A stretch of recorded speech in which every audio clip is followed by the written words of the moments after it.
Today we are going to make the nutrient stock solution for our hydroponic systems. This nutrient recipe is based on Hoagland and Arnon, which is one of the most popular hydroponic nutrient solution recipe. So here are the targeted nutrient concentrations after 100 times dilution. So that's why we make stock solutions. They occupy a smaller volume. They are concentrated, so they need to be diluted 100 times before we use it in the hydroponic system. And these are all the ingredients we are going to use. So all these are chemicals. So we separated to stock A and stock B, the blue one and the red one. We do this is because the calcium and the sulfate, they will make precipitate. So I will weigh the stock A and stock B chemicals in these two bags. So later I can take the chemicals in solid form to the greenhouse and dilute it there. So I don't have to transport a lot of water portion in it, which is inconvenient and heavy. We will need a balance. And also here are all the chemicals we are going to use. So when you are using a balance, make sure the bubble is within the circle, which means balance or the scale is balanced. And we are going to use this. And we also will use two weighing bolts. You can use other like plastic or any container you prefer. And before you weigh any chemical, make sure you tire. Okay. And in this table, we calculated how much chemicals is needed for a 5-gallon stock. For example, the potassium nitrate, we need to weigh 452 grams of potassium nitrate to make a 5-gallon nutrient stock. So the 5-gallon nutrient stock can make 500-gallon nutrient solutions in the future. So here are the chemicals needed in nutrient stock A: the potassium nitrate, calcium nitrate tetrahydrate, ammonium nitrate, and the iron chelate. An example about how to weigh the chemicals. Here is potassium nitrate.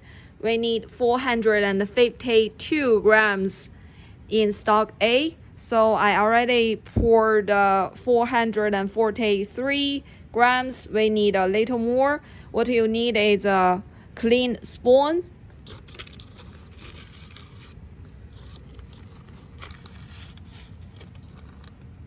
So about there. Next, we are going to weigh 683 calcium nitrate tetrahydrate. It's here. Because we need 683 grams of calcium nitrate tetrahydrate, we don't have a big container, so I will separate it to 3 times.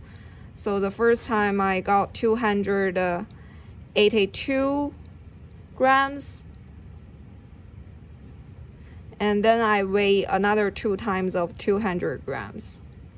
It should be 683 instead of 82, so the second time I weigh 201 gram. Another 200 gram of the calcium nitrate tetrahydrate.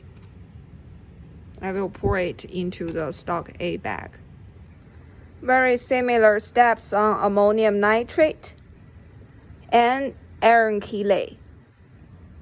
So for stock A, we only have 4 chemicals. And here it is. We finished weighing the chemicals for stock A. So next step, we are going to make the stock B. All the red color chemicals are for the stock B. And many of them actually are micronutrients. So we only need a very small amount of the chemicals. So we will start from the potassium dihydrogen phosphate And on the bottle it said potassium phosphate, so you can confirm with the formula here. So it's KH2PO4, which is consistent with our chemicals. So we will weigh 121 grams of this chemical. So right now we are doing a demonstration on why we make stock A and stock B, why we separate it. Because the calcium and the sulfate, they will react and make precipitations. So here we prepared the calcium nitrate and the magnesium sulfate. They are exactly the same concentration as in stock A and stock B, but we convert it to a 500 ml volume. So right now we will add the calcium nitrate into the 500 ml.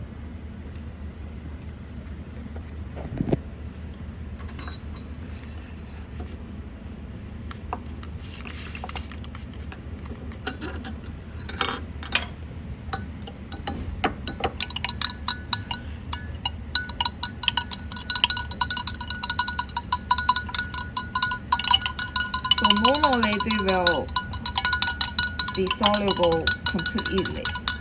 I can see it dissolved completely. Okay. Yeah, dissolved completely. All right. See? Yeah. Perfect. No crystal in the bottom. Perfect. And then we will add the magnesium sulfate, which is the same concentration from the stock B.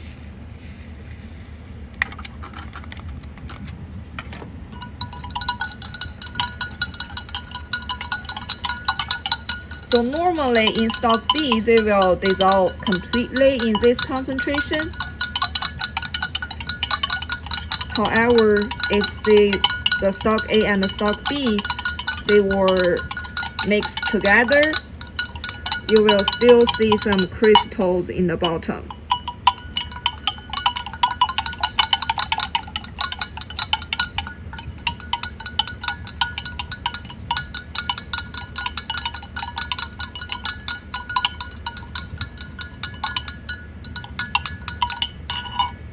Let's give it time to react, and I'm sure the crystals will have more crystals. I can see the crystals. Yeah.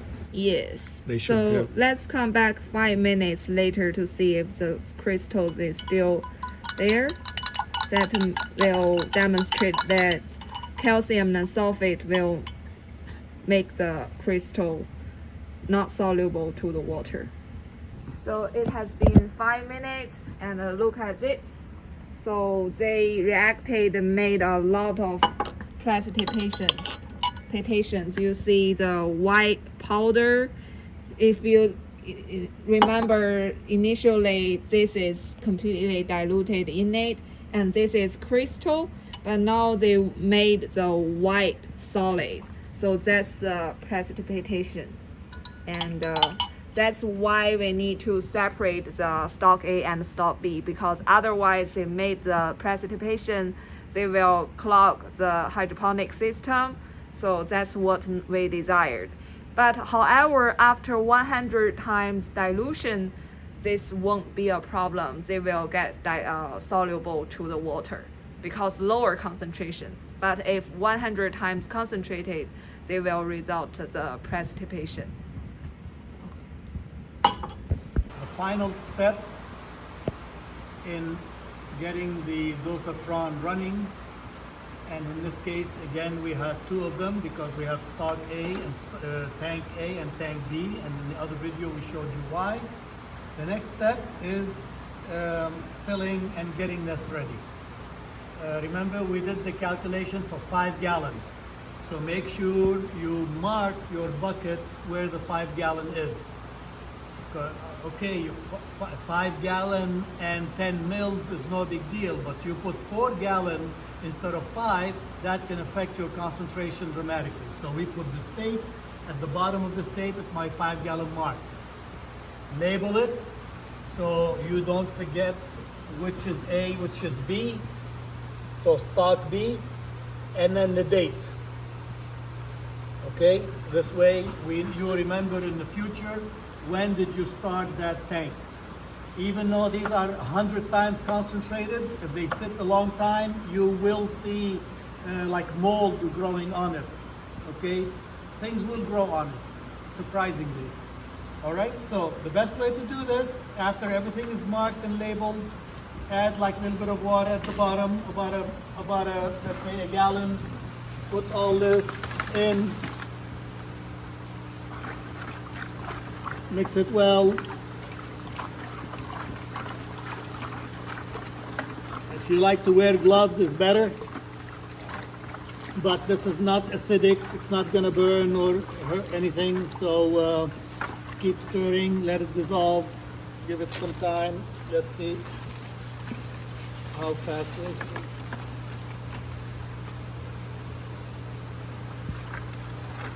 I can tell there's some, see, there's still some. The water is cold, so that's gonna take time. Maybe you shouldn't do what I'm doing, but trust me, this doesn't burn. And wear gloves. I just didn't come prepared. Just wash your hand well afterwards.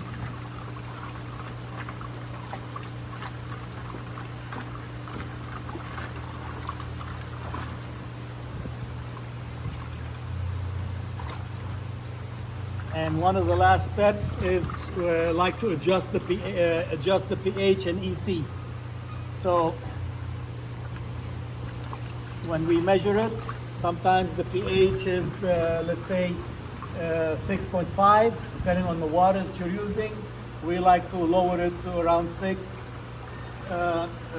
so that the range of the chemicals are available at that pH. And we also we measure the EC because sometimes you know that the minerals are available when that EC is around 2, okay, 2.1. So once everything is dissolved and looking well, then we can add the water and fill it to this mark. Drop this hose in here, close it, and that hose in here, close it, and you are ready to go. This 5 gallon, add the dilution factor of 1 to 100. Come take a close look of this, of the Dosatron. You see how you can adjust it? Adjust it, put it at the 1 to 100 ratio, and then you can lock it so it does not move accidentally. So this is a new Dosatron we installed, so it was still set at 1 to 50. Adjust it at 1 to 100. Make sure you pay attention to this, otherwise all your work and all your calculations are useless. If you do the math for 1 to 100 and this is 1 to 50, you are burning your plants because everything is concentrated, a double concentration. So just add the water, put these lids back on, definitely cover them with a lid. If you don't have a lid, I mean you have a lid, we drilled with a hole. If you don't have a lid, even covering it with aluminum foil is enough. Don't let it expose to the light, it will grow some algae or mold or whatever. All right, good luck. And this is the final product, installed, clean, calibrated, covered. I'm even gonna put here some aluminum foil to cover it. And pay attention to this little gadget here that I have. I added this shut-off valve. This way, if I don't want to fertilize, I turn it to the off position. This way I'm getting only water. If I want to fertilize, instead of removing the hose, I don't want to fertilize, I put the hose back, I want to fertilize. Now, all I have to do is switch them on, and you know they're working because they're clicking. And if you look at the catalog, it'll tell you how many clicks per second to know that it's working well. But at this rate, from my experience, it's telling me it's working. And if you look closely, you'll see it's sucking the solution. You see the air bubbles still coming out, so you know it's and it's, again, this is a water flow suction, so no electricity, nothing needed for that. Now, when you first turn it on, the hose is full of water. So don't start fertilizing immediately, it's water. You have to wait till the end, and you see it took about 10, 15 seconds, and now the water coming out is pinkish red. You know that is fertilizer. That is when you can fertilize. And then same thing, when you stop fertilizing, the hose is still full of fertilizer. So if you don't want to fertilize next time, turn on the water, wait till it comes out clear. Like see, that's still all fertilizer. Wait till it comes out clear if you don't want to fertilize, and then you can just water. See, all of that is still fertilizer, even though we turned off the injector. And now the water is clear. See, now you are watering. So all these little details make attention. If all goes well, there's really no maintenance you have to do here. No calibration, no calibration. If this is outside, you definitely want to take it in before the freeze happen, because it's full of water. If you have any freeze, it'll break. I did that one time in my injector at the garden, and I had to replace almost all the parts. That's not a cheap mistake. So, but otherwise, no calibration. It will work fine. When you are working with nutrient solution, you want the exact pH so that the minerals are available.